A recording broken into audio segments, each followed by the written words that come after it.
সমস্যা ভুগতেছে সেটা আমাকেও ভুগতে হবে। ইউরোপ কোন সমস্যায় ভুগতেছে ইউরোপে গিয়ে দেখেন। যে ইউরোপ আপনারা টিভি সিনেমার মধ্যে দেখেন এটা আসল ইউরোপ না। আসল ইউরোপ ভয়াবহ। আমি বলছি না ইউরোপের মধ্যে, আমি তো নিজেও যাই থাকি, যে জিনিসগুলো ভালো সেটা ভালো, আইন আছে, সম্মান আছে, ভালো মানুষ, তাদের মধ্যে ইমান, আমানতদারি আছে, ইমানদারি আছে, কোনো সন্দেহ নাই।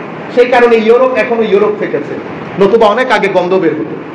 আমি আপনাদেরকে মূল জায়গা বলতেছি। মানুষের ভিতরে হাহাকার, মা কোথায় পড়ে আছে ছেলে জানে না, বাবা কোথায় পড়ে আছে। আমার সামনে 101 বছর কিছুদিন আগে মারা গেছে, উঠতো বসতো, কেউ নাই দেখভাল করা। আমাদের মা বাবা কি এরকম থাকে?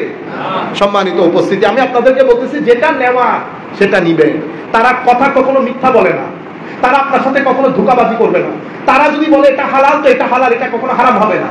তারা পরিপূর্ণরূপে আপনাকে রাইট দেবে। পুলিশ যা মন চাই করতে পারবে না, এটা হচ্ছে ভালো দিক। এটা আমরাও জানি, আপনারাও জানেন। যেটা আপনি জানেন না আমি আপনাকে সেটা বলতেছি। সে এমনিতেই আমার নবীর প্রতি অনেক দুর্বল ছিল। নবীর প্রতি দুর্বল হওয়া ইমানের সবচেয়ে বড় আলামত। নবীর প্রতি দুর্বল হওয়া ইমানের আলামত। আল্লাহর ওলিদের প্রতি দুর্বল হওয়া এটা ইমানের আলামত। আল্লাহর ওলিদের দরবারে অসংখ্য হিন্দু আসা যাওয়া করে। আমাদের ভাইয়েরা বাইরে থেকে কি বলে, একেবারে এত বেশি মহব্বত হলে কালমা পড়ে ফেলতে বলেন না। আপনার হিকমত, যদি আপনাকে আল্লাহ দ্বীনের চেয়ারে বসাইতো তো তারা দিন গ্রহণ করেছে, তারাও দিন ছেড়ে চলে যেত, তারাও দিন ছেড়ে দিয়ে চলে যেত। কেন? কারণ আল্লাহর ওলিরা হিকমত বুঝে। আমি যদি তাকে এখন সমাজের সাথে পরিচয় করিয়ে দেই তো সমাজ তার বাড়িতে সে ফেরত চাইতে পারবে না। তাকে পাড়া প্রতিবেশী সবকিছু ছাড়তে হবে। এক সময় দেখা যাবে বিতৃষ্ণা, রেগে খুবে সে দিনই ছেড়ে দেবে। তো তাকে কি করেছে? নামও পরিবর্তন করিস না, বাড়িও পরিবর্তন করিস না, ভিতরে ভিতরে শুধু আল্লাহরে স্মরণ কর। আল্লাহ আবদি জাহান্নাম থেকে মুক্তি দিয়ে দেবে, আবদি জাহান্নাম থেকে মুক্তি দিয়ে দেবে।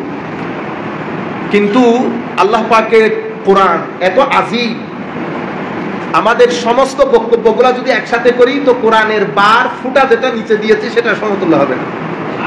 সেই কারণে প্রত্যেক ব্যক্তি চেষ্টা করে যতটুকু সম্ভব কোরআনে পাকের উলুমগুলো মানুষের সামনে তুলে ধরার জন্য। তো আমরাও চেষ্টা করি যে আপনাদের বক্তব্য এবং আমাদের যে ধারাবাহিক টপিকগুলা সেগুলো একটা একটা করে মানুষের সামনে নিয়ে আসার জন্য। আমরা আজকে যে বিষয়ে আলোচনা করার সিদ্ধান্ত নিয়েছি সেটা হবে আয়াত এবং রব্ত।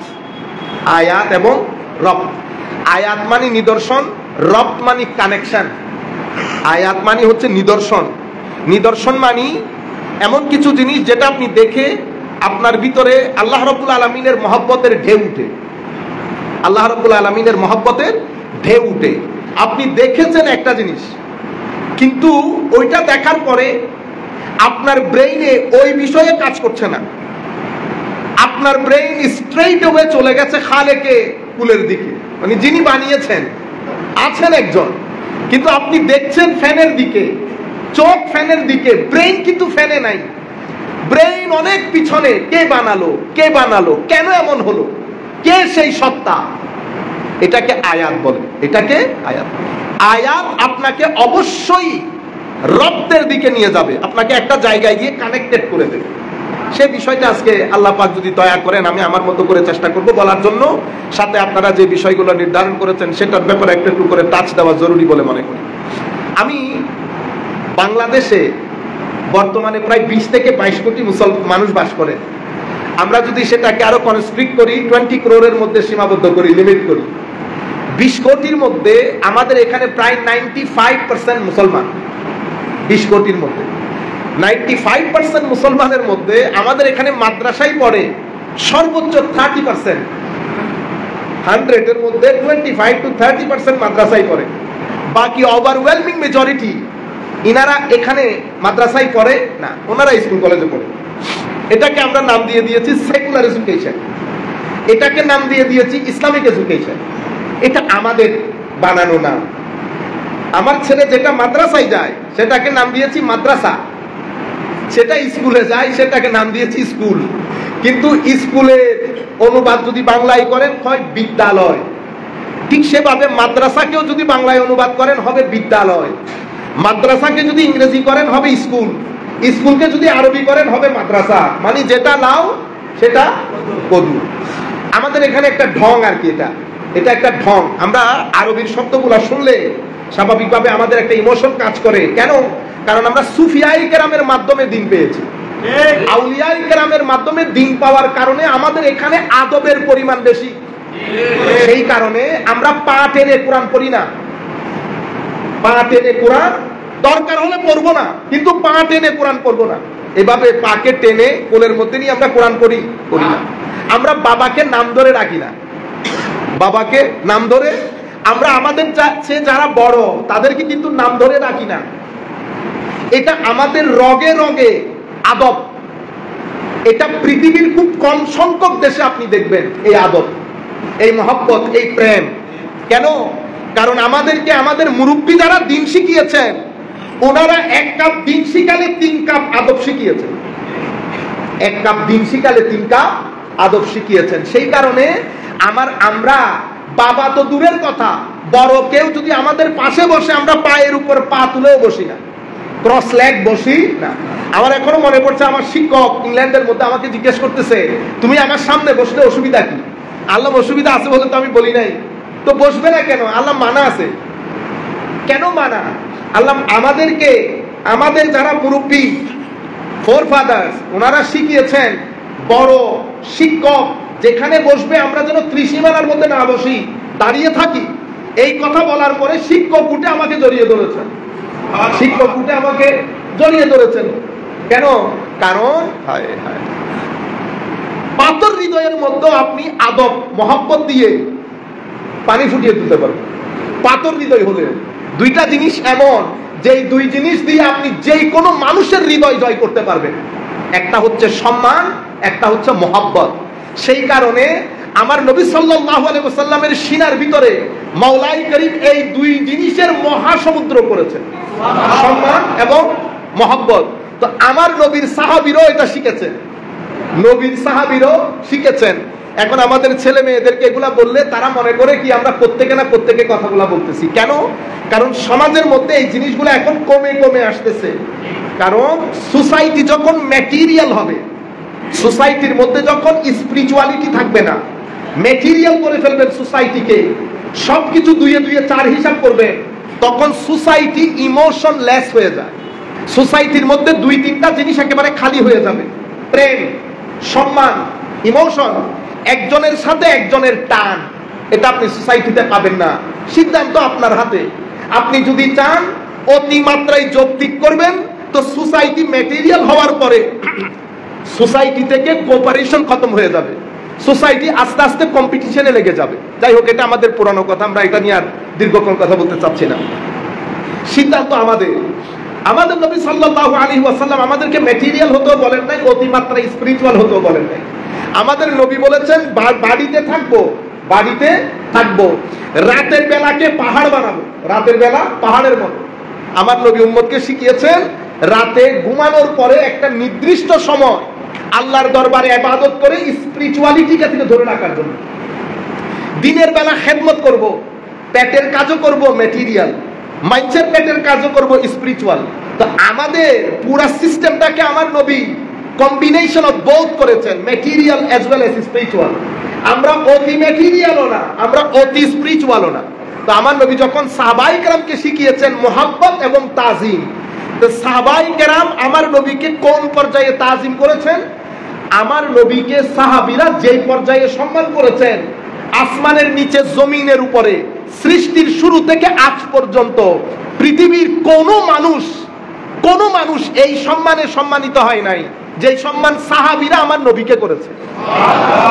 আপনি কোনদিন পৃথিবীর একেবারে পিছনে যেতে যেতে প্রিহিস্টোরিক এরিয়া পর্যন্ত আপনি চলে যান, কখনো দেখবেন না কোন প্রজা তাদের রাজার, কোন অনুসারী তাদের নেতার থুতু নিয়ে মুখে বুকে লাগিয়েছেন। কোন নজির আছে পৃথিবীতে? কোন নজির নাই। আমি এই কথাটা আপনাদের সামনে তুলে ধরছি।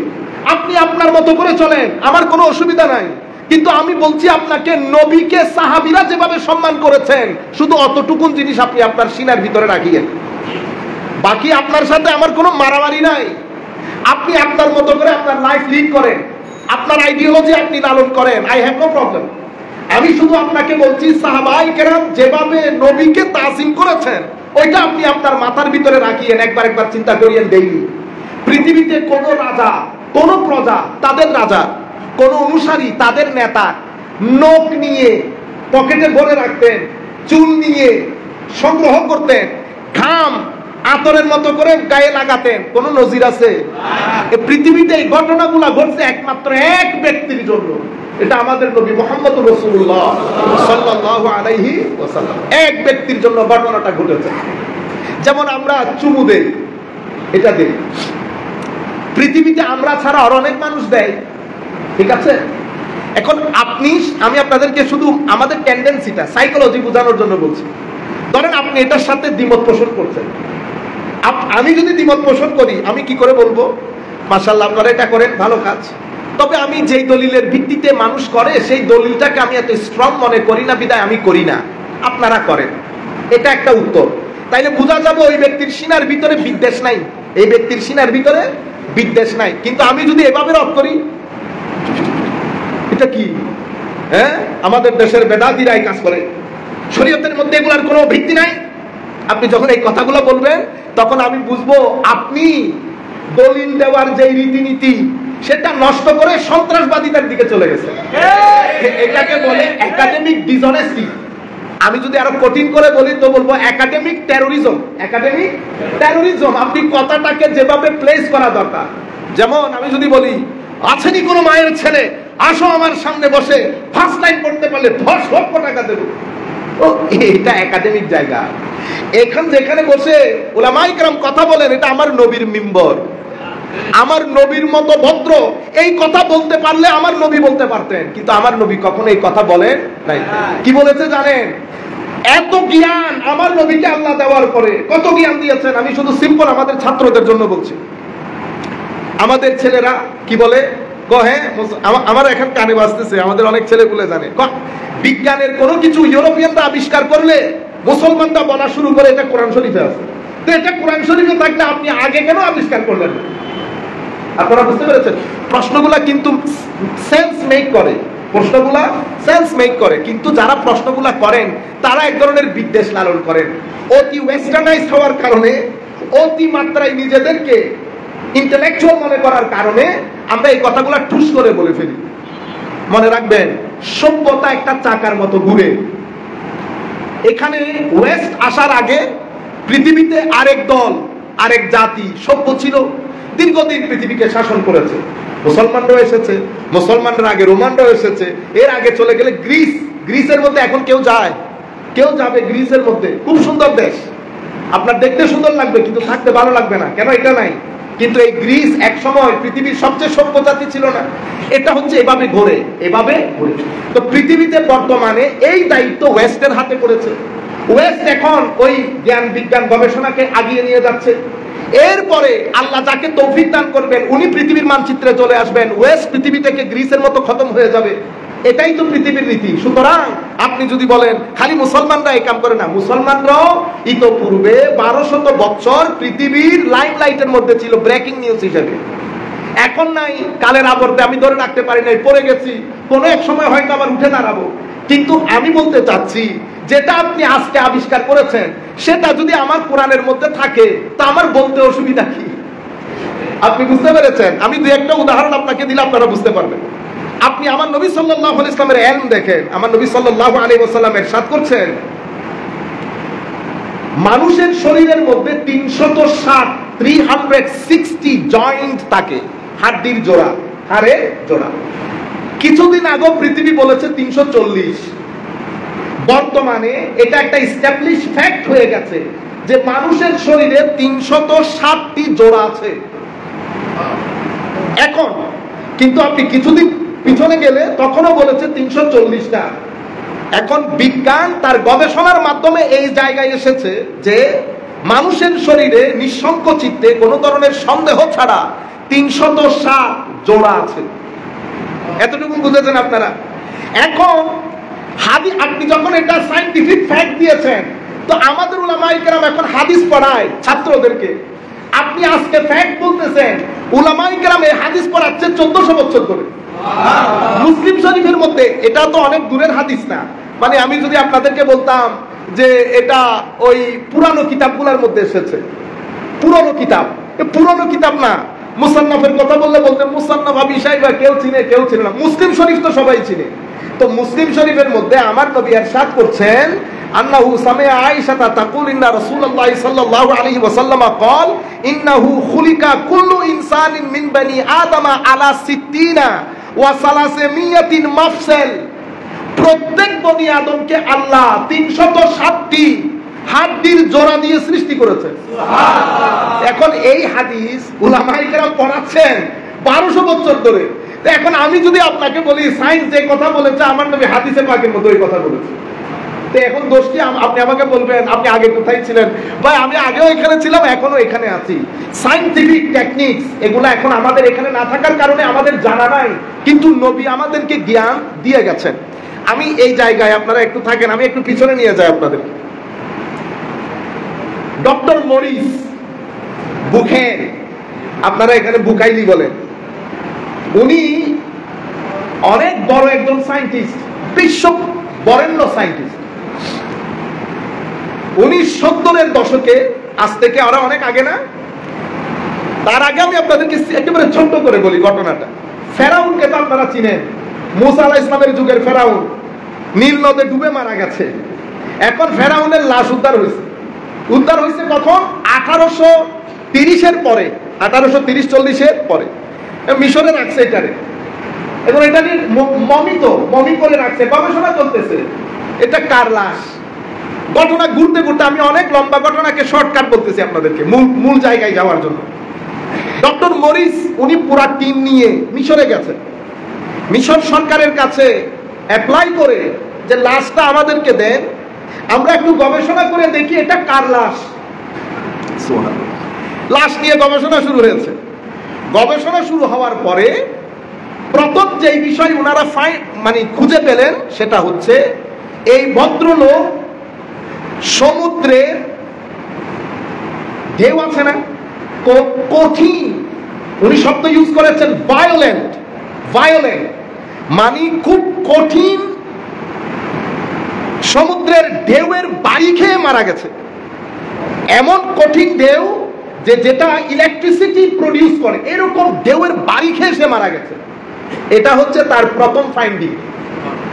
দ্বিতীয় রিসার্চ উনি করেছেন যে এটা হযরতে মূসার যুগের ফেরাউন, কারণ কোন ফেরাউন পানিতে ডুবে মারা যায় নাই। ফেরাউন যেটা পানিতে ডুবে মারা গেছে সেটা মূসার যুগের ফেরাউন। দেখছেন গবেষণা কোথায় চলে গেছে। এবার আপনারা চিন্তা করেন, আমরা চিন্তা করি আমরা কোন জায়গার মধ্যে আছি, কি নিয়ে মারামারি করি, কি নিয়ে হানাহানি করি, জ্ঞান বিজ্ঞান কোথায় চলে গেছে। আমার নবী যদি থাকতেন, আমার নবীর সামনে যদি ডক্টর মরিস এই সায়েন্টিফিক রিসার্চ নিয়ে যেতেন, আমার নবী খুশি হতেন না? উম্মতের শান দেখো, গবেষণা করতে করতে কোথায় চলে গেছে। আর আমার নবীর সামনে যদি আমরা কেস নিয়ে যেতাম, ফারুক আজম, আমি নবীর কথা বলতেছি না, ফারুক আজমের কথা বলতে পারবো, যদি সাথে ফারুক আজম থাকতো তো তালোয়ার নিয়ে দৌড়ানি দিত আমাদেরকে, তালোয়ার নিয়ে দৌড়ানি দিত। যাই হোক, এখন দুইটা বিষয় কনফার্ম হয়ে গেছে। এখন মরিসের মাথার ঘুম হারাম হয়ে গেছে, কারণ মরিস খ্রিস্টান ছিল। উনি ওনার কাছে যে অ্যাভেলেবল বই অ্যাক্সেস যেগুলাতে আছে, new testament, old testament, Bible যেটাকে আপনারা বলেন, উনি সবগুলা বই পড়েছেন। সেখানে লেখা যেটা স্পষ্ট আকারে যে ফেরাউন এবং ফেরাউনের সাথে যারা ছিল সবাই ওই সমুদ্রের মধ্যে বিনাশ হয়ে গেছে, কেউ বেঁচে নাই। এখন এটা খটকা লেগে গেছে না, তার ধর্মীয় বই বলতেছে কেউ বেঁচে নাই, কিন্তু ফেরাউন তো আমি পাইছি। হাই খোদা, এটাকে বলে এই state of mind, in the state of confusion, ফেতনার মধ্যে পড়ে গেছে না, এদিকেও যেতে পারছে না। সায়েন্স বলছে ফেরাউন আছে, এটা ফেরাউন, কিন্তু তার ধর্মগ্রন্থ বলতেছে বিনাশ হয়ে গেছে, সেটা নিউ টেস্টামেন্ট, সেটা ওল্ড টেস্টামেন্ট। হায় হায়, এই অবস্থার মধ্যে সে সৌদি আরব আসছে। সৌদি আরবের মধ্যে তখন এই বইটা লেখে নাই, এখন যে বইটা বাজারের মধ্যে অ্যাভেলেবল সেটা তখনও লেখে নাই, কিন্তু আর্টিকেল লিখছে। ওই আর্টিকেলটা উনি সৌদি আরবের মধ্যে সেমিনারে ওইটা পড়ছে। পড়ার পরে মুসলিম স্কলার দাঁড়িয়ে বলতেছেন কোরআনের মধ্যে কিন্তু ফেরাউন আছে, এই কথা কোরআনে আছে। এই কথা বলার পরে ডক্টর মরিসের ঘুম হারাম হয়ে গেছে। তো কোরআনের মধ্যে এই কথা করতে কে আসবে, কোরআন কিভাবে বলবে? তখন আমি যে আয়াত পড়ে আপনাদেরকে আজকের বক্তব্য শুরু করেছি। ওই ভদ্রলোক গুগল থেকে আয়াত বের করেছে, তখন মরিসের কাছে গিয়ে আয়াতগুলো একটা একটা করে পড়ছে। আমি আপনাদের কাছে পড়ে শোনাই। আল্লাহ রাব্বুল আলামিন বলছেন, ওয়াজাওয়াজনা বিবানি ইসরাঈলা আল বাহর ফাআতবাহুম ফিরআউন ওয়া জুনুদুহু বাগিয়ান ওয়া আদওয়া। তো বনি ইসরাঈল ও সমুদ্রের দিকে হযরত মূসা আলাইহিস সালাম যখন নীল নদের দিকে গেছে, তো ফাআতবাহুম ফিরআউন ওয়া জুনুদুহু, ফেরাউন এবং তার সৈন্যবাহিনী হযরতে মূসা এবং বনি ইসরাঈলের পিছন পিছন গেছে। কি জন্য গেছে? বাগিয়া ওয়া আদওয়া, অসম্ভব ঘৃণা এবং শত্রুতা পোষণ করে তারা চাচ্ছিল মূসা আলাইহিস সালামকে ধ্বংস করার জন্য। আল্লাহ বলছেন, হাত্তা ইজা আদরাকাহুল গারাক ক্বালা আমানতু আন্নাহু লা ইলাহা ইল্লাল্লাযী আমানাত বিহি বানু ইসরাঈল ওয়া আনা মিনাল মুসলিমিন। শেষ পর্যন্ত ফেরাউন এবং তার সৈন্যবাহিনী সবাই সমুদ্রের মধ্যে ডুবে গেল। যখন সে ডুবে যাচ্ছে, তখন সে বলতেছে, আল্লাহ আমি তোমার প্রতি বিশ্বাস স্থাপন করলাম। আমার আল্লাহ বলছেন পরবর্তী আয়াতে, আমি মুসলমান হয়ে গেলাম। কে বলছে? ফেরাউন। কখন? যখন ডুবে যাচ্ছিল তখন। কারণ যখন ডুবে যাচ্ছে তখন তো সত্য তার কাছে স্পষ্টভাবে প্রতিভাত হয়েছে যে আমি যাকে চেজ করছি তারা সত্যের উপর। তখন সে বলছে, আল্লাহ বনি ইসরাঈল যেটার উপর বিশ্বাস করেছে আমিও সেটার উপর বিশ্বাস করে মুসলমান হয়ে গেলাম। আমার আল্লাহ বলছেন কোরআনে পাকের মধ্যে, আল আন, এখন সময় পাইলা তুমি মুসলমান হওয়ার জন্য। ওয়াকাদ আসাইতা ক্বাবল ওয়া কুনতা মিনাল মুফসিদিন, ইতোপূর্বে তুমি আমার এই পুরা ঈমানের বিষয়গুলোকে অস্বীকার করেছো, এরপরে জমিনের মধ্যে ফাসাদ সৃষ্টি করেছে। এটা খুবই গুরুত্বপূর্ণ। আমি মাদ্রাসার ছাত্রদেরকে বিশেষ করে এটা আমি আপনাদের দৃষ্টি আকর্ষণ করব। ফেরাউনকে যখন আল্লাহ বলছেন আল আন ওয়াকাদ আসাইত মিন ক্বাবল, ইতোপূর্বে তুমি সবকিছু অস্বীকার করেছো, ওয়া কুনতা মিনাল মুফসিদিন বলেছে, তুমি ইতোপূর্বে জমিনের মধ্যে ফাসাদ সৃষ্টি করেছো। মনে রাখবেন, একটা হচ্ছে কুফর করা, অস্বীকার করে, এটা একটা বিষয়। আরেকটা হচ্ছে কুফরের পরে জমিনের মধ্যে ফাসাদ সৃষ্টি করা। কোনটা কঠিন? আল্লাহর কোরআন বলছে কুফর না, কুফরের চেয়ে ফাসাদ বেশি ভয়াবহ। যদি সে শুধু কুফর করত, নবীর সাথে বিয়াদবি না থাকতো, নবীর যারা অনুচর সহচর ছিলেন তাদের সাথে যদি বিয়াদবি না থাকতো, হয়তো আল্লাহ তাকে তখন সুযোগ দিয়ে দিতেন। কারণ ইতোপূর্বে আমরা দেখেছি আমার আল্লাহ সুযোগ দিয়েছেন। আমার নবীর দরবারে এক ইহুদির ছেলে অজুর পানি দিত, অজুর পানি। আমার নবীর দরবারে মুসলমান ছিলেন না? ছিলেন। আমার নবীর হায়া দেখেন, ভদ্রতা দেখেন, বলতেও পারে নাই যে তুমি ইহুদির ছেলে, তুমি ইচ্ছে করলে দিন কবুল করো, তুমি কেন আমাকে অজুর পানি দিবা? আমার চোখ বন্ধ করে শুধু আমার নবীর ভদ্রতা এবং হায়া, আমরা স্যালুট করি আমার নবীর ভদ্রতার উপর, আমরা স্যালুট করি আমার নবীর হায়ার উপর। দোয়া করি আল্লাহর দরবারে, মাওলাই করিম যেন আমার নবীকে যে হায়া এবং ভদ্রতা দিয়েছেন আল্লাহ যেন কিঞ্চিত পরিমাণ আমাদের প্রদান করেন। ইহুদির ছেলেকে আমার নবী বলতেই পারলেন না। আমরা সবাই বেটা, আপনারা আমার বয়সী যারা আছেন, মিলাই দেখেন তো আমাদের চরিত্রের সাথে মিলে কিনা। আজকে সকালবেলা থেকে এই পর্যন্ত কয়জনকে গালি দিয়েছেন একবার চিন্তা করে দেখেন। এরপরে যদি আপনি এখানে জুমার মসজিদে এসে মাজারে পাকের মধ্যে এসে উল্টা লটকে যান, আল্লাহ কি আপনার কথা শুনবে না? আমার নবী সাল্লাল্লাহু আলাইহি ওয়াসাল্লাম ইরশাদ করছেন, এক ব্যক্তি দীর্ঘ সফরের পরে কালিমাকা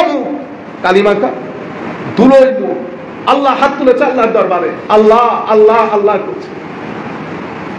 আমার নবী বলছেন, মালবাসুকা হারাম, মাতআমুকা হারাম, মাশরাবুকা হারাম, তোমার লেবাস হারামের উৎস থেকে আয়কৃত, তোমার খাওয়া দাওয়া হারামের উৎস থেকে, তোমার পানীয় হারামের উৎস থেকে। আন্না ইস্তাজাবু লাক, আল্লাহ কিভাবে তোমার দোয়া কবুল করবে? আপনারা বুঝতে পেরেছেন? আল্লাহর একটা গ্রামার আছে। সম্মানিত উপস্থিতি, আমার নবী সাল্লাল্লাহু আলাইহি ওয়াসাল্লাম ওই ইহুদির ছেলেকে কখনো বলেন নাই তুমি ইসলাম কবুল করো। সে আমার নবীকে পানি দিতেন, আমার নবী সাল্লাল্লাহু আলাইহি ওয়াসাল্লাম ওযু করা হলে জুতা মুবারকগুলো সুদা করে দিতেন। এই ইহুদির ছেলে অসুস্থ হয়ে বেশ কিছুদিন আমার নবীর দরবারে আসে নাই। আমার নবী কিছুদিন পরে জিজ্ঞেস করেছে, ছেলেটা কই গেল? সাহাবায়ে কেরাম বললেন, ইয়া রাসূলুল্লাহ, ও তো অনেক অসুস্থ, ও তো প্রায় দুনিয়া থেকে যায় অবস্থা। আমার নবী বললেন, তো তোমরা আমাকে একটু বলবা না, আমি তাকে একটু দেখে আসবো না? হায় হায়, কাশ আমাদের বেলায় যদি, আমার নবী তো রুহানি ভাবে আসতে পারবেন, কাশ আমাদের বেলায় যদি বলতো আমি একটু দেখে আসতাম। হ্যাঁ, তাহলে তো আমরা একবার না, আমরা বছরে 12 মাসে 13 দিন অসুস্থ হওয়ার জন্য আল্লাহর দরবারে দোয়া করতাম। হ্যাঁ, এক সাহাবী, আমার নবী বলতেছেন, প্রত্যেক টেনশন বলেন, অসুস্থতা বলেন, মানসিক পীড়া বলেন, রাস্তাঘাটের মধ্যে কাটা বিঁধে কষ্ট পাওয়া বলেন, সবকিছু দিয়ে আল্লাহ মুমিনের গুনাহ ক্ষমা করেন। এক সাহাবী বলতেছে, ইয়া রাসূলুল্লাহ, গায়ের জল হলেও ক্ষমা করে? আমার নবী বলতেছেন, ক্ষমা করে। আল্লাহর দরবারে হাত তুলে বলতেছে, আল্লাহ আমার মৃত্যু পর্যন্ত এমন রোগ দান করো যেটা আমাকে ফরজ নামাজ, ফরজ জিনিস আদায় করা থেকে বাধা সৃষ্টি করবে না, কিন্তু রোগ আমার সাথে থাকবে। রওয়ায়াতের মধ্যে আসতেছে, মৃত্যুর আগ পর্যন্ত ওই ব্যক্তির গা সবসময় গরম থাকতো। আল্লাহর দরবারে দোয়া করছে, কারণ এটা বুখারী রিওয়ায়াত, মা ইউসিবুল মুসলিমা মিন নাসাবিন ওয়ালা ওয়াসাবিন ওয়ালা হামদিন ওয়ালা গামমিন, যা কিছু আপনার জীবনে ঘটে, অসুস্থতা, দুঃখ, দুর্দশা। আরেক রিওয়ায়াতের মধ্যে আমার নবী বলতে বলতে এতটুকু বলেছেন যে আপনি কোন একটা জিনিস এক ডেস্কের মধ্যে রেখেছেন, কিন্তু ভুলে আরেক ডেস্কের মধ্যে খুঁজতেছেন, টেনশন ক্রিয়েট হয়েছে, ওই টেনশন দিয়ে আল্লাহ মুমিনের গুনাহ ক্ষমা করে দেন। সুবহানাল্লাহ, ওই টেনশন দিয়ে আল্লাহ মুমিনের গুনাহ ক্ষমা করে দেন। আমার নবী সাল্লাল্লাহু আলাইহি ওয়াসাল্লাম তখন গেলেন ওই ব্যক্তির দরবারে। হায় হায়, উনি তখন দুনিয়া থেকে আসা যাওয়া অবস্থা। আমার নবী তার পাশে বসলেন, বসার পরে বললেন, আমি তোমাকে কখনো বলি নাই কালেমার কথা, এখন আমি তোমাকে বলতেছি, তুমি মুসলমান হয়ে যাও। তখন সে চাচ্ছে মানসিক ভাবে, সে এমনিতেই আমার নবীর প্রতি অনেক দুর্বল ছিল। নবীর প্রতি দুর্বল হওয়া ঈমানের সবচেয়ে বড় আলামত। নবীর প্রতি দুর্বল হওয়া ঈমানের আলামত। আল্লাহর ওলিদের প্রতি দুর্বল হওয়া এটা ঈমানের আলামত। আল্লাহর ওলিদের দরবারে অসংখ্য হিন্দু আসা যাওয়া করে। আমাদের ভাইয়েরা বাইরে থেকে কি বলে, একেবারে এত বেশি মহব্বত হইলে কালমা পড়ে ফেলতে বলেন না। হ্যাঁ, হায় হায়, আপনার হিকমত, যদি আপনাকে আল্লাহ দ্বীনের চেয়ারে বসাইতো, তো তারা দিন গ্রহণ করেছে, তারাও দিন ছেড়ে চলে যেত, তারাও দিন ছেড়ে দিয়ে চলে যেত। কেন? কারণ আল্লাহর ওলিরা হিকমত বুঝে, আমি যদি তাকে এখন সমাজের সাথে পরিচয় করিয়ে দেই, তো সমাজ তার বাড়িতে সে ফেরত চাইতে পারবে না, তাকে পাড়া প্রতিবেশী সবকিছু ছাড়তে হবে। এক সময় দেখা যাবে বিতৃষ্ণা, রেগে ক্ষোভে সে দিনই ছেড়ে দেবে। তো তাকে কি করেছে, নামও পরিবর্তন করিস না, বাড়িও পরিবর্তন করিস না, ভিতরে ভিতরে শুধু আল্লাহরে স্মরণ কর, আল্লাহ আবদি জাহান্নাম থেকে মুক্তি দিয়ে দেবে, আবদি জাহান্নাম থেকে মুক্তি দিয়ে দেবে। তো ওই ব্যক্তি একবার তার বাবার দিকে তাকায়, ফানাজারা ইলা আবিহি ওয়া নাজারা ইলা রাসূলিল্লাহি সাল্লাল্লাহু আলাইহি ওয়াসাল্লাম, একবার নবীর দিকে তাকায়, একবার তার বাবার দিকে তাকায়। তো তার বাবা বলতেছে, আমার দিকে তাকানোর দরকার কি, উনি যেটা বলতেছেন সেটা করো। শুধু কালমা পড়েছে, আমার নবী ঘর থেকে বের হয়ে গেছেন, দুনিয়া থেকে চলে গেলেন উনি। আমার নবী বলেছেন, আল্লাহ আমার উসিলায় আনকাযাহুল্লাহু বি মিনান নার, আমার উসিলায় আল্লাহ তাকে জাহান্নামের আগুন থেকে মুক্তি দিয়ে দিয়েছে। আমার দৃষ্টিতে the youngest companion of the holy prophet সাল্লাল্লাহু আলাইহি ওয়াসাল্লাম, আমার দৃষ্টিতে ইনি আমার নবীর সবচেয়ে সর্বকনিষ্ঠ সাহাবী, মানে সামান্য সময়ের সাহাবী। কালমা পড়েছে, মিনিট 5 মিনিট পরে দুনিয়া থেকে চলে গেছে। আমার আল্লাহ ঈমান কবুল করেন নাই? আমার আল্লাহ কি তাকে বলেছে যে এই মুহূর্তে কেন ঈমানের চিন্তা করলা? না, বা আদব মানুষ স্বাভাবিকভাবে ঈমান হারা হয়ে যায় না। আমি আপনাদেরকে যেই জায়গায়, ছাত্রদেরকে বিশেষ করে, আপনারা এই শব্দগুলা নিয়ে একটু গবেষণা করবেন, নিজে নিজে গবেষণা না। যখন কোরআনের আয়াত নিয়ে বসবেন, তাফসীরের কিতাবগুলোকে সামনে রাখবেন। আমাদের এমনি দম মুফাসসির না, সারাদিন তাফসীর করে, কোন আয়াতের তাফসীর কোন জায়গা থেকে করেন মানুষও জানে না, আপনিও জানেন না। প্রত্যেক আয়াতের তাফসীর যখন করবেন, আপনি মানুষের সামনে তুলে ধরবেন এটা কোন মুফাসসির কোন তাফসীরের কিতাবের মধ্যে উল্লেখ করেছে। আপনারা বুঝতে পেরেছেন? তাইলে বলা হয়েছে ওয়া কুনতা মিনাল মুফসিদিন। ফাসাদ কি ছিল? ফাসাদ ছিল হত্যাযজ্ঞ।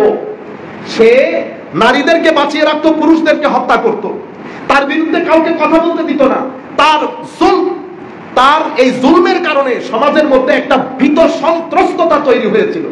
এই কারণে আমার আল্লাহ বলছেন ওয়া কুনতা মিনাল মুফসিদিন, এবং কোরআনের মধ্যে কতলের চেয়ে ফাসাদকে বেশি খতরনাক বলে আমার আল্লাহ উল্লেখ করেছেন। আপনারা বুঝতে পেরেছেন? এখন আমার আল্লাহ তার ঈমান কবুল করেন নাই। আল-আন ওয়াকাদ আসাইতা মিন ক্বাবল ওয়া কুনতা মিনাল মুফসিদিন, এটা বলার পরে আমার আল্লাহ কি বললেন? ফালিয়াউমা নুনাজ্জিকা বিবদানিকা লিতাকুনা লিমান খালফাকা আয়া। আজকে আমি ফেরাউনকে পুরা গরক হওয়া থেকে, ড্রাউন মানে পানিতে ডুবে যাওয়া থেকে বাঁচিয়ে রাখলাম, যেন তার পরবর্তীতে আগত মানুষ সকলের জন্য আয়াত হয়। আয়াত মানে নিদর্শন হয়। কি হয়? নিদর্শন হয়। এরপরে কি? এরপরে আমার আল্লাহ বলছেন ওয়া ইন্না কাসীরাম মিনান নাসি আন আয়াতিনা লাগাফিলুন, বেশিরভাগ মানুষ আমার নিদর্শন থেকে গাফেল, হিটলেস হয়ে থাকে। তাহলে কোরআনে স্পষ্ট ভাষায় বলছে ফেরাউনকে আমি বাঁচিয়ে রেখেছি। আমি আপনাদেরকে বলছি, ডক্টর মরিস যখন দেখেছে ফেরাউন বেঁচে আছে, এটা মুসা আলাইহিস সালামের যুগের ফেরাউন, এটা পানির ঢেউয়ের বাড়ি খেয়ে মারা গেছে। উনি ওনার বাইবেলের মধ্যে দেখেছেন, ওল্ড টেস্টামেন্টের মধ্যে দেখেছেন, সকল কিতাব বলতেছে ফেরাউন বিনাশ হয়ে গেছে। শেষ পর্যন্ত আমার নবীর উপর অবতারিত কিতাব আল কোরআনে পাক, কোরআনে পাকের মধ্যে এসেছে, কোরআন পুরা ঘটনা তুলে ধরে বলতেছে আমি ফেরাউনকে বাঁচিয়ে রেখেছি। অর্থাৎ ফেরাউনের লাশকে আমি মানুষের জন্য তৈরি করে রেখেছি, বাঁচিয়ে রেখেছি, যেন ফেরাউন পরবর্তী যুগে আগত মানুষের জন্য একটা নিদর্শন হয় যে এত বড় জালেম যে নিজেকে আনা রব্বুকুমুল আলা বলেছে, তার অবস্থা দেখো। এটা দেখার পরে ডক্টর মরিস মুসলমান হয়ে গেছে। আমি এখন আমাদের যারা কলেজ ইউনিভার্সিটিতে পড়ে, আমরা অনেক ইন্টেলেকচুয়াল মনে করি না নিজেকে। ডক্টর হুমায়ুন আজাদ পড়লাম, আরজ আলী মাতুব্বর পড়লাম, আরো 2-4টা ইংলিশ, আর ইংলিশ জানা থাকলে তার কোনো কথা নাই, 2-1টা বই পড়লাম। বেটা আপনারা হাফ বেকড স্কলার হয়েন না। আপনারা গুগলের মধ্যে কি দেখলেন কি দেখলেন না। ডক্টর মরিস সায়েন্টিস্ট না, উনি কি এই 2 সাইড কলম এই গুগল থেকে জ্ঞান আহরণ করেছে? করে না। যখন আপনি গবেষণায় যাবেন তো আমার আল্লাহর আয়াত, অনেক আয়াত দেখতে হবে না, এক আয়াত আপনার জন্য কাফি হবে। যেভাবে ডক্টর মরিসের জন্য অনেক আয়াতের দরকার হয় নাই, একটা আয়াত। কোনটা? ফেরাউন জীবিত থাকা। কেমনে জীবিত থাকলো? কোরআন বলছে আমি ফেরাউনকে রেখেছি, আমি ইনট্যাক্ট রেখেছি, যেন কিয়ামত পর্যন্ত আগত মানুষের জন্য আয়াত বা নিদর্শন হয়। এতটুকু নিদর্শনের উপর ডক্টর মরিস মুসলমান হয়েছে। আমি তার ধারাবাহিকতা আরেকটা আয়াত আপনাদের সামনে উল্লেখ করি। ডক্টর, ওনার নাম হচ্ছে গ্যারি মিলার, ক্যানাডিয়ান বিখ্যাত স্কলার। যারা এই লাইনগুলোতে গবেষণা করে তারা ভালো করে জানার কথা। লজিকের ক্ষেত্রে ডক্টর গ্যারি মিলারের মতো বলো না আনচ্যালেঞ্জ, অতুলনীয় ছিল। আপনি ম্যাথের ক্ষেত্রে ডিবেটের জন্য কেউ ডিবেট করে পারতো না তখন, ক্যানাডিয়ান। তো ওনার অনুচররা, ওনার ছাত্র বা ফলোয়ার যারা আছে সবাই বলেছে আপনি একটা কাজ করেন, আপনি কোরআন শরীফ, এটা কোরআন মুসলমানদের, এটা একটু পড়েন, এখান থেকে আপনি কোরআনের ঐতিহাসিক অথবা ম্যাথমেটিক্যাল কোন ক্যালকুলেশনের মধ্যে যদি ভুল থাকে আপনি দয়া করে ভুলগুলা বের করে দেন, যেন মুসলমানদের আওয়াজ বন্ধ হয়ে যায়। গ্যারি মিলারকে কোরআন শরীফ দিয়েছে কি কারণে দিয়েছে? কোরআন শরীফকে ভুল প্রমাণ করার জন্য, ভুল প্রমাণ করার জন্য পড়া শুরু করেছে। আস্তে আস্তে সূরা নাহাল পর্যন্ত আসছে, সূরা নাহাল করতেছে। তো সূরা নাহালের মধ্যে আল্লাহ বলছে ওয়া আওহা রাব্বুকা ইলান নাহলি আনিত্তাখিজি, মাদ্রাসার ছাত্ররা, আনিত্তাখিজি মিনাল জিবালি বুয়ুতা ওয়া মিনাশ শাজারি ওয়া মিম্মা ইয়ারিশুন সুম্মা কুলি, এরপরে মিন কুল্লিস সামারাত ফাসলুকি রাব্বুকি যুলুলা ইয়াখরুজু মিন বুতুনিহা শারাব মুখতালিফান আলওয়ানু ফীহি শিফাউল লিন-নাস ওয়া ইন্না ফী যালিকা লাআয়াতান লিকাওমি ইয়াতাফাক্কারুন। আবারো আয়াতের কথা। সূরা নাহাল, আমি সংক্ষিপ্ত আকারে আপনাদেরকে বলি যেহেতু আমাদের সময় শেষ। সূরা নাহালের মধ্যে আল্লাহ বলছেন এই যে মধু পোকা আছে না, বি, তো মধু পোকার মধু সংগ্রহের কাজগুলা মেইনলি করে মধু পোকার মধ্যে যারা ফিমেল মধু পোকা, তারা ফিমেল মধু পুরা প্রসেসের মধ্যে মধু গ্রহণ করে এখানে জমা করা পুরো প্রসেসের মধ্যে কাজটা করে মধু পোকার মধ্যে যারা মেয়েলি মধু, তার মধু পোকা তারা। এখন ডক্টর, এটা আমি পড়লে আমি পড়তেছি না প্রত্যেকদিন, আমার গায়ে লাগে নাই তো, আমি তো সওয়াবের জন্য পড়তেছি। সে কারণে আল্লাহ বলছেন ইন্নামা ইয়াখশাল্লাহ মিন ইবাদিহিল উলামা, আমার আল্লাহকে তারা ভয় করে যারা সৃষ্টি দ্বীনের গভীর তথ্য জ্ঞানের অধিকারী, তারা আল্লাহর ভয় ছাড়া টিকতে পারে না। আমিও পড়েছি সূরা নাহলের এই আয়াত, একবার না আমার জীবনে আমি লাখবার পড়েছি। ডক্টর গ্যারি মিলার একবার পড়ছে, আমার লাখ পড়ানি আর এই ধরনের বিজ্ঞানীর একবার পড়ানি এক সমান হয়ে গেল না। আমাকে কিন্তু হেদায়েত দেয় নাই, আমি তো পড়েছি সওয়াবের আশায়, আর ইনি পড়েছেন ভুল ধরার জন্য। তো যিনি ভুল ধরতে গেছেন উনি বুঝেছেন কোরআন ভুল না, ভুল আমি। এই আয়াত পড়ার পরে ডক্টর গেরি ইসলাম কবুল করেছে। এখন উনার নাম ডক্টর ওমর মিলার। বুঝতে পেরেছেন কেন? উনি বলতেছেন মধু পোকার মধ্যে যে ছেলে মেয়ে আছে সেটা তো আমরা জানতে পেরেছি আজ থেকে 30, 50, 60 বছর আগে। এটা তো কোরআন জানার কথা না, কোরআন এটা জানার কথা না। কিন্তু কোরআন এখানে মধু পোকার পুরা প্রসেসিং এর মধ্যে মধু পোকাকে যখন অ্যাড্রেস করেছে, সেই কারণে আমি মাদ্রাসার ছেলেদেরকে বলছি অ্যাটেনশন দেওয়ার জন্য। কি বলেছে? আউহাইলা রাব্বুকা ইলা নাহলি আনিত্তাখিজি। এই অ্যাড্রেসটা মহিলাদের জন্য করে কোরআন, স্ত্রীলিঙ্গের জন্য। এরপরে কি করেছে? সুম্মা কুলি, সুম্মা কুলি, কুলি এটা মহিলার জন্য। পুরুষ হলে বলতো কুল, পুরুষ হলে কি বলতো? কুল। মহিলার জন্য কুলি। এই দুই আয়াতের মধ্যে আল্লাহ মধু পোকাকে 4 বার সম্বোধন করেছেন। কয়বার? 4 বার। 4 বারই আল্লাহ পুরুষ লিঙ্গ ব্যবহার করে নাই, 4 বারই স্ত্রীলিঙ্গ ব্যবহার করেছে। এই আয়াত পড়ার পরে গেরি মিলারের ঘুম হারাম হয়ে গেছে, বিছানায় আর ঘুমাইতে পারে না। মাথার মধ্যে প্রশ্ন একটা, যে জিনিস আমরা গত 60 বছর আগে জানতে পারলাম সেটা মুহাম্মদুর রাসূলুল্লাহ সাল্লাল্লাহু আলাইহি ওয়াসাল্লাম কোরআনে পাকের মধ্যে 1400 বছর আগে কিভাবে ঘোষণা দিলেন, কিভাবে ঘোষণা দিলেন। আরো অনেক দারুণ দারুণ বিষয় আছে, আমার তো এখানে সময় নাই। পাহাড় নিয়ে কোরআন যে কথা বলেছে এগুলাকে বলে আয়াত। এগুলাকে কি বলে? আয়াত। এটা নিদর্শন। নিদর্শন যখন পারফেক্ট মানুষের হাতে গেছে এটাকে কানেকশনের রূপ দিয়েছে। উনি কার কানেকশন পেয়ে গেছেন? আল্লাহ। আয়াতের মধ্যে আল্লাহ শুধু মধু পোকার জন্য স্ত্রীলিঙ্গ শব্দ ব্যবহার করেছে। এটা যারা সত্য অনুসন্ধানী, যারা সত্য অনুসন্ধানী তাদের জন্য অনেক নিদর্শনের দরকার হয় না। কিন্তু আফসোসের বিষয় হচ্ছে বর্তমান, আমি আপনাদেরকে ওই যে বলেছি 70% আমাদের যারা কলেজ ইউনিভার্সিটিতে পড়ে, বর্তমানে আমরা 3-4 ধরনের ফিতনার মধ্যে জর্জরিত। একটা ফিতনা হচ্ছে আকায়েদি ফিতনা। সেটা কি ফিতনা? সেটা দুইটা জায়গাকে নড়ে বড়ে করে দিয়েছে। একটা হচ্ছে তাওহীদ, একটা হচ্ছে রিসালাত। তাকে কনভিন্স করেছে আধুনিক শিক্ষা ব্যবস্থা, আধুনিক জীবন যাপনের তরিকা, আমাদের এনভায়রনমেন্ট, সামগ্রিক জীবন যাপনের তরিকা তাকে কনভিন্স করেছে যে সায়েন্স এত দূর এগিয়ে গেছে যে আমাদের জন্য এখন আর আকাইদি বিষয়গুলো অত ইম্পর্টেন্ট বা সিগনিফিকেন্ট না। সেই কারণে তাওহীদের ক্ষেত্রে তার ঈমান একেবারে আস্তে আস্তে জিরোর দিকে চলে যাচ্ছে। অনুরূপভাবে রিসালাতের ক্ষেত্রে এটা জিরোর দিকে কিভাবে যাচ্ছে? কারণ আমাদের মধ্যে কিছু ভাই, কারণ এখানে আপনি বাইরে প্রচুর ইনফ্লুয়েন্স থাকে আপনার উপর। কারণ মনে রাখবেন এটা স্বর্ণের দেশ, এটা সোনার দেশ।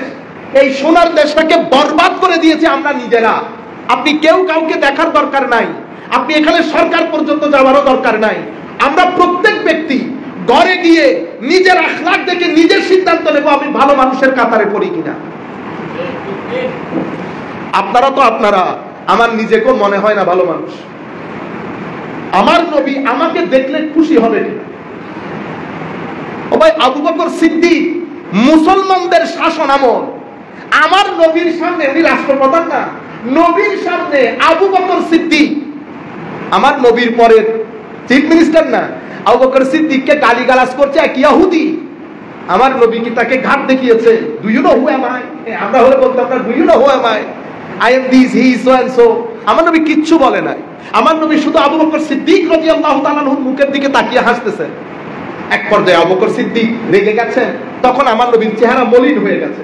আমার নবীর মেসেজ কি দিতে চেয়েছেন?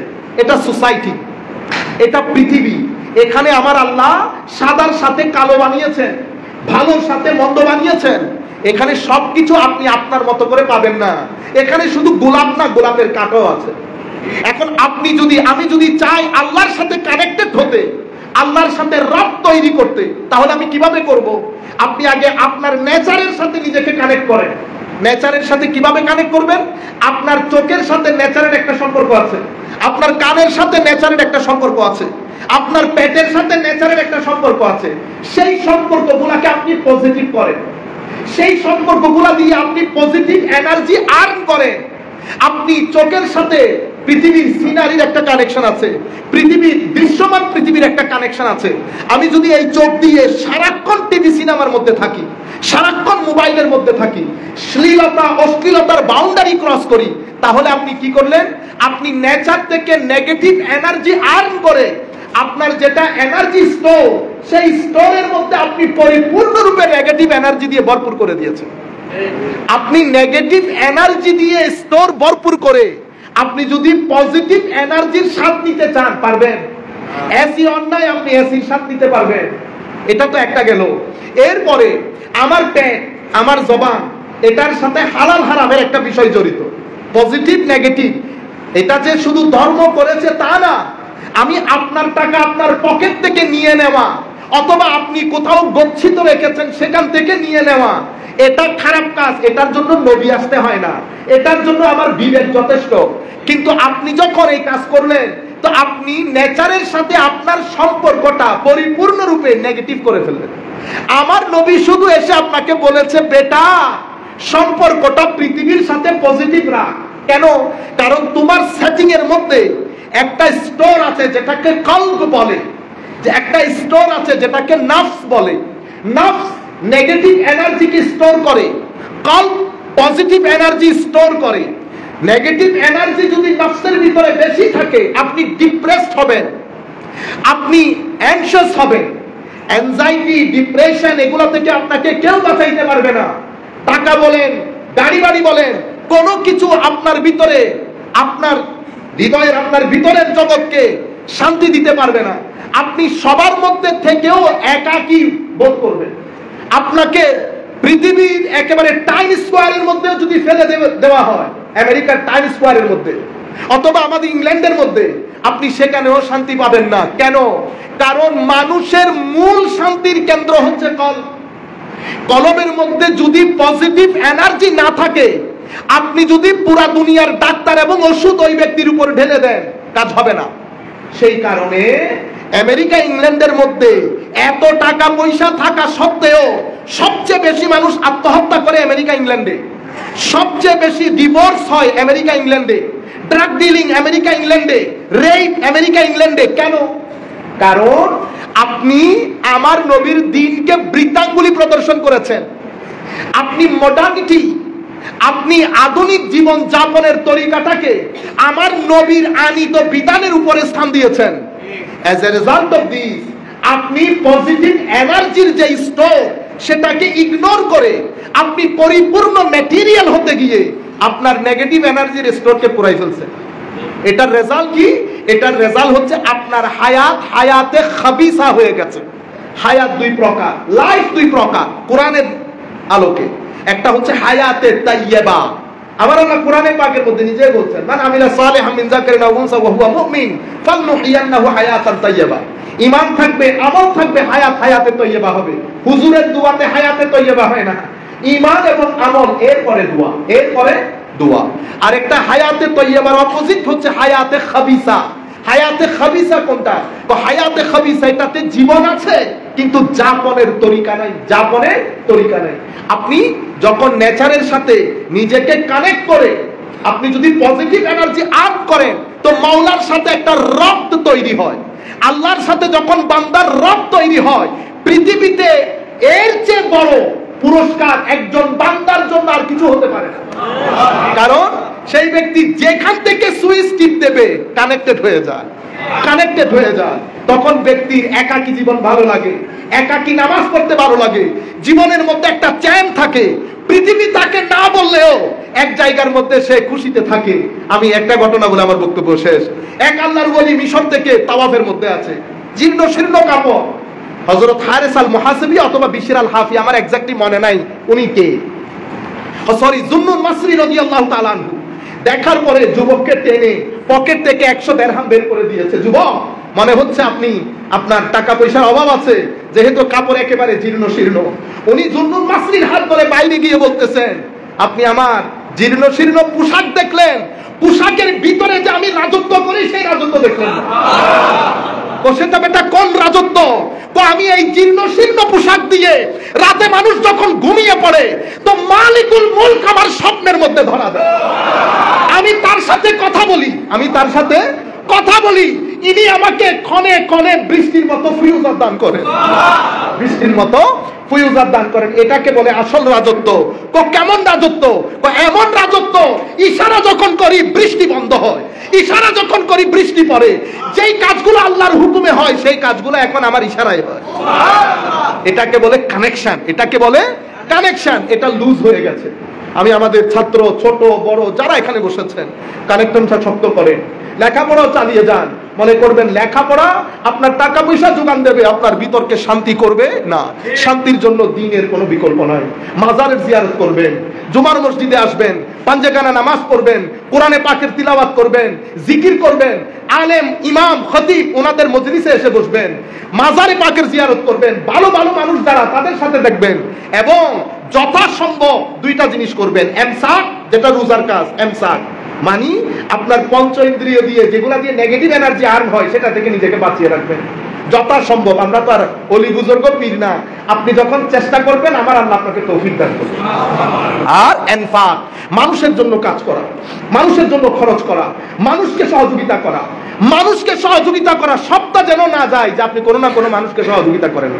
আমি মসজিদের মধ্যে দাঁড়িয়ে বসে আল্লাহকে সাক্ষী রেখে বলতেছি, মানুষের জন্য সহযোগিতা করবেন, পকেটের টাকা কখনো ফুরাবে না, পকেটের টাকা কখনো ফুরাবে না। আল্লাহ রাব্বুল আলামিন আমাদের হামি ও নাসির হোক। ও যেই জায়গার মধ্যে বলতে চাচ্ছি, এত এলম যেই নবী, এত এলম যেই নবী, সেই নবী বলতেছে কি জানেন, আমি কিছুই জানি না। আমি যদি জানতাম আমি তো অনেক ভালো ভালো কাজ করতাম। তো এখন যারা বেশি জানে তাদের শান হচ্ছে না জানার ভান করা। এখন আপনি যদি মনে করেন উনি তো বলছেন উনি কিছুই জানেন না, ও বেকুব, উনি কিছু না জানলে ফেরাউনের যুগে, মুসার যুগের ফেরাউন বেঁচে আছে, উনি এই কথা কেমনে বললেন? উনি কেমনে বললেন 360টা জয়েন আছে? উনি কেমনে বললেন যে মহিলার মধুপুকার মধ্যে এরা মহিলা মধুপুকা? আপনি কোরআন আমার নবীকে যেভাবে প্রেজেন্ট করছে সেভাবে বোঝার চেষ্টা করেন। একটা তৌহিদে আর একটা রেসালতে, এই রেসালতের সমস্যাটা সৃষ্টি করেছে বাইরে থেকে টাকা পয়সা আছে। আমাদের ভাইরা সাধারণ ছেলেগুলোকে বুঝায় যে নবী বাস আমাদের মতো একটা মানুষ, ওইটা না না না। নবীর সাথে যত ইমোশনাল অ্যাটাচমেন্ট হবে, মহব্বত হবে, ঈমান তত শক্তিশালী হবে। এখন আমাদের দেশে রেসিডেন্সিয়াল ভালো ভালো রেসিডেন্সিয়াল এরিয়াগুলোতে, মসজিদগুলোতে খতিব সাহেব যখন খুতবা দেয়, হায় হায়, মনে যেন পাথরে কথা বলতেছে আরেক পাথরে শুনতেছে। এরপরে সবে কদরের মোনাজাতের মধ্যে মনে হয়েছে পাথরে মোনাজাত করতেছে আর পাথরে কি শুনতেছে। ইন্না লিল্লাহ। দরুদ পড়বেন, নবীর শান বর্ণনা দেবেন যেভাবে কোরআন বর্ণনা দিয়েছে, যেভাবে হাদিস বর্ণনা দিয়েছে। কেন? কারণ মানুষের ভিতরে ইমোশন বলে একটা কথা আছে, এগুলাকে জাগিয়ে তুলবেন। তো আমাদের বর্তমান সমস্যা একটা ঈমান, তৌহিদ এবং রিসালাত। আরেকটা বড় সমস্যা সংস্কৃতির নাম দিয়ে আমাদের এখানে অশ্লীলতার বাজার বরণ করা হয়েছে। ছেলেদেরকে গাফেল রাখার জন্য, হিটলেস রাখার জন্য ইউরোপের মধ্যে ফুটবলের ব্যবস্থা করা হয়েছে। আমাদের এশিয়ার মধ্যে 2020 কি একটা কাপ আছে না, এগুলোর ব্যবস্থা করা। আমি আপনাদেরকে, আপনি এটা মনে করেন না যে আমি না বলছি, আমিও তো দেখি, কিন্তু এটা দেখার একটা গ্রামার আছে। তো কতক্ষণ দেখবে? যারা খেলতেছে তারা কোটিপতি, আপনার লাভটা কি? আমি আপনাকে দেখতে নিষেধ করতেছি না, অবশ্যই দেখবেন, দেখেন আপনার ইচ্ছে করলে, কিন্তু 15 মিনিট 20 মিনিট 1 ঘন্টা। কিন্তু আপনি সারা দিন বসে বসে, ইউরোপের মধ্যে ওই ব্যবস্থা করা হয়েছে, ইউরোপিয়ানদের আর কোনো চিন্তা নাই, কাজ করে ফুটবল দেখে শুক্র শনি রবিবারে ক্লাবের মধ্যে যায়। এটা জীবন না। যদি আপনি এই জীবন যাপন করেন তো ওই ইউরোপ যে সমস্যা ভুগতেছে সেটা আমাকেও ভুগতে হবে। ইউরোপ কোন সমস্যায় ভুগতেছে ইউরোপে গিয়ে দেখেন। যে ইউরোপ আপনারা টিভি সিনেমার মধ্যে দেখেন, এটা আসল ইউরোপ না। আসল ইউরোপ ভয়াবহ। আমি বলছি না ইউরোপের মধ্যে, আমি তো নিজেও যাই, থাকি, যে জিনিসগুলো ভালো সেটা ভালো, আইন আছে, সম্মান আছে, ভালো মানুষ, তাদের মধ্যে ঈমান, আমানতদারি আছে, ঈমানদারি আছে, কোনো সন্দেহ নাই। সেই কারণে ইউরোপ এখনো ইউরোপ থেকেছে, নতুবা অনেক আগে গন্ধ বের হতো। আমি আপনাদেরকে মূল জায়গা বলতেছি। মানুষের ভিতরে হাহাকার, মা কোথায় পড়ে আছে ছেলে জানে না, বাবা কোথায় পড়ে আছে। আমার সামনে 101 বছর কিছুদিন আগে মারা গেছে, উঠতো বসতো, কেউ নাই দেখভাল করা। আমাদের মা বাবা কি এরকম থাকে? সম্মানিত উপস্থিতি, আমি আপনাদেরকে বলতেছি যেটা নেওয়া সেটা নিবেন। তারা কথা কখনো মিথ্যা বলে না, তারা আপনার সাথে কখনো ধোঁকাবাজি করবে না। তারা যদি বলে এটা হালাল তো এটা হালাল, এটা কখনো হারাম হবে না। তারা পরিপূর্ণরূপে আপনাকে রাইট দেবে। পুলিশ যা মন চাই করতে পারবে না। এটা হচ্ছে ভালো দিক। এটা আমরাও জানি, আপনারাও জানেন। যেটা আপনি জানেন না আমি আপনাকে সেটা বলতেছি। সম্মানিত উপস্থিতি, কাজেই আমাদের এখানে অশ্লীলতার এক গণবাজার গরম করা হয়েছে। একে তো ফিতনা অশ্লীলতার ক্ষেত্রে, আখলাকের ক্ষেত্রে, ফিতনা আকীদার ক্ষেত্রে, এখন তো দিন ছেড়ে দেওয়ার একটা বড় হুজুগ তৈরি হয়েছে। আল্লাহ রাব্বুল আলামিন আমাদের হামি ও নাসির হোক।